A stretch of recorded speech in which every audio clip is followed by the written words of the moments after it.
Gentlemen, I, Anisha Chettiar, will be your host for the evening. It is an honor to welcome you to the third convocation ceremony of Thomas Cook Center of Learning. Mark Twain said, 20 years from now, you will be more disappointed by the things that you didn't do than by the ones you did do. So throughout the goal lines, sail away from safe harbor.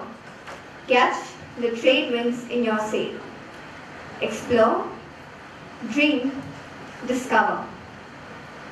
The Convocation Day is always a day of rejoicing, for it marks the conclusion of an educational journey and the commencement of another, more uncertain and more difficult part of your quest for a better life and future.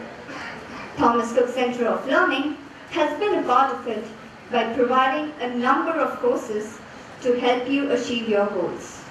Some of them are the Travel Professional Program, a postgraduate diploma in Travel and Tourism Management, the Certificate Course in Travel and Tourism Management for undergraduates, the Certificate Course in World Tour Management, the IATA Foundation and Consulting courses, an MBA in Tourism affiliated with Pondicherry University.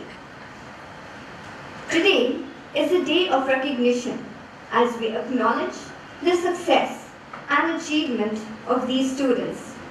Success that has come through personal sacrifice, perseverance, and dedication. It is now my pleasure to introduce our honored guests for the evening. Ladies and gentlemen, please put your hands together as we welcome our guests. Mr. Madhavan Menon, Managing Director, Thomas Cook India Limited. Ms. Hanley Slaver, Country Manager, South African Tourism. Mr. Bunny Katkar, Head Leisure Travel Outbound, Thomas Cook India Limited. Mr. Rajiv Kale, COO, MICE Domestic and Sports Tourism.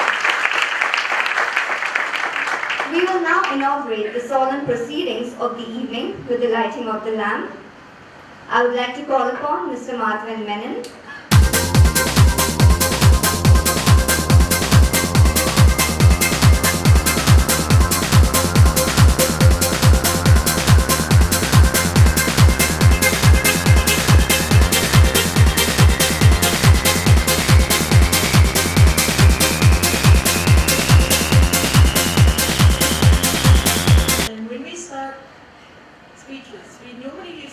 Everybody, and we've come up with the shortcut that says all protocol observed. That means I have now greeted everybody in this room that needs to be greeted in the right order with the right address. Okay, let's go. You guys are black here. You are the most important people here. And you're incredibly smart because you're here today. You all look incredibly beautiful. You all look incredibly young. So now I'm here today to give you those famous, you only live once. The world is your oyster. Follow your dreams speech. This is where I share all those little bits and pieces of wisdom that I wish I had when I was your age. I'm going to have to write this speech. It was really incredibly difficult. So I did what you all did. I Googled. So, J.R.R. Tolkien said to us, there is some good in this world, and it is worth fighting for. Winston Churchill said, sometimes it's not good enough to do your best. You have to do what is required. And Albert Einstein warned us that we have to do the best we can. This is our sacred human responsibility. There's 3 battle cries. One's from an author, one is from a politician and a strategist, and the other one from a scientist.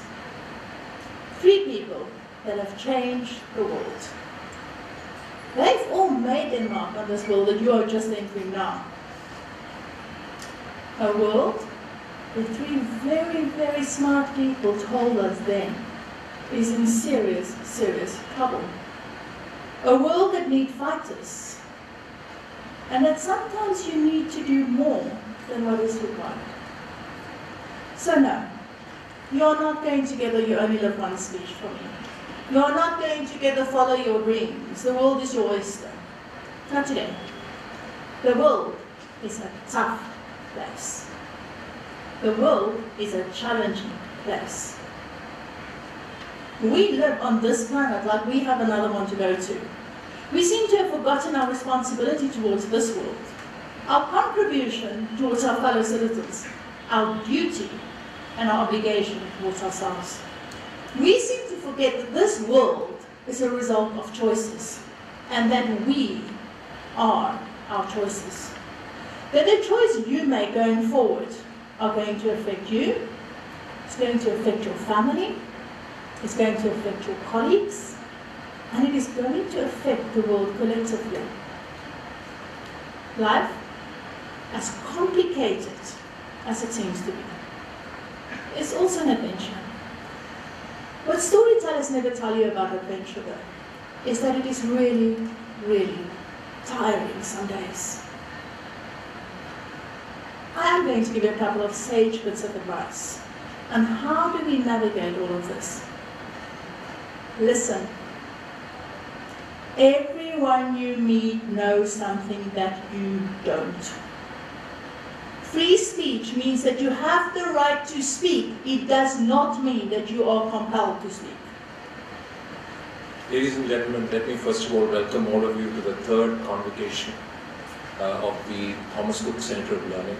Let me also congratulate the batch of graduates, personally as well as on behalf of all my colleagues and the guests on the dais, as well as all the people who are attending here today.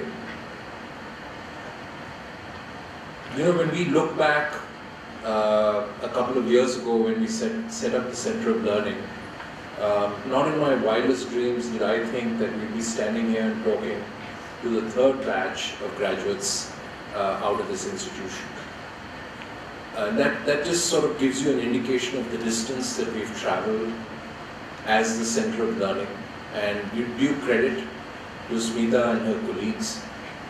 And you know, when we were coming here, Rajiv and I were talking about something, and he said that all the tour managers that we have, almost all the tour managers that we have in Thomas Cook today are products of the Center of Learning.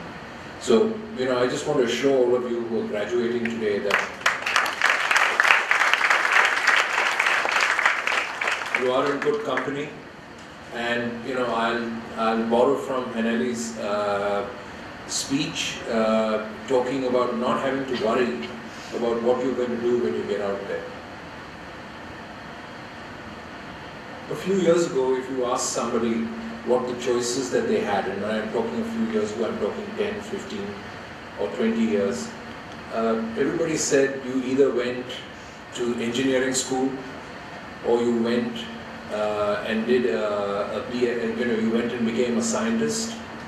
If you couldn't do either of those things, you went to the armed forces. And if you didn't do any of those like I did, you become a loser. So, you know, that's where we looked at 20 years ago. But look at today. The number of options, the number of choices that would have faced each one of you before you came to this course are multiple in number. Fortunately or unfortunately, nobody talks about an engineering course anymore. Nobody talks about a scientist anymore. People talk of multiples of courses. You know, be it tourism, be it marketing, be it a variety of other opportunities that are available. Coming more specifically to what each one of you has achieved, I think the primary objective of each one of you when you joined this course was to become a professional in tourism.